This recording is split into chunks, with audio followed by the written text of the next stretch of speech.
Hello friends, the role of a solution architect.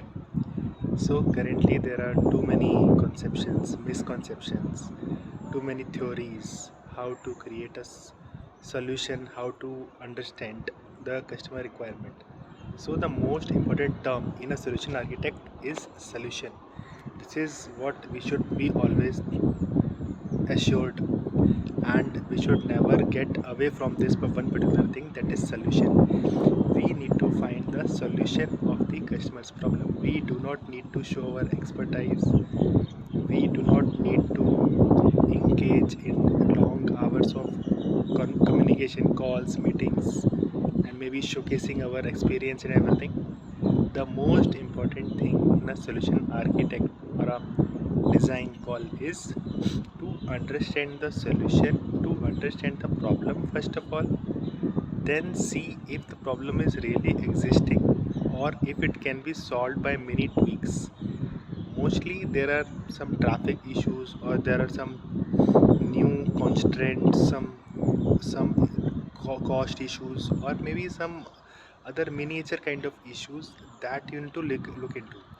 Only if the customer wants to go to the next stage of development or reiteration of its complete product, then only you need to go into that phase. Otherwise you need to just stick to the basics and explain it to the customer that we all just need to focus on the daily traffic or maybe the current scenario, and we should always be looking at the bigger picture as well as the short picture also.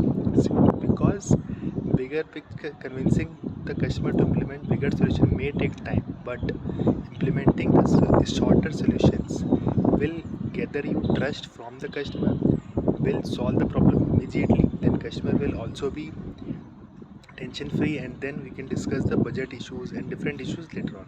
But first of all, you will have to educate your customers in the way that they can look the problem from your eyes, from your perspective.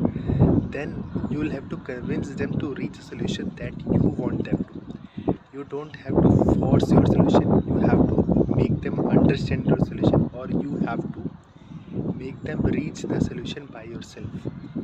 Once you are able to do that, this is not an easy process, understanding the customer. However, it is looking so easy, but it is not a very easy process. Here the most important part is to get on the same page as the customers are, as far as the client are. Sometimes you need to go to reach, have their hat, and look at the problem from their perspective. Maybe they are too anxious, or maybe they are looking at some perspectives that you are missing out. So first of all, you need to look at the problem from the client's perspective also. You have to have experience into that domain, or if you don't have very much intense experience into that domain, just have a brief discussion with someone who is having expertise into that domain. That will save you cost and time a lot. Also will gather the trust of your customer, of your client, that you know the nitty-gritty of that particular domain. Thank you. That is suffice for now. I will get to you in another video. Thank you.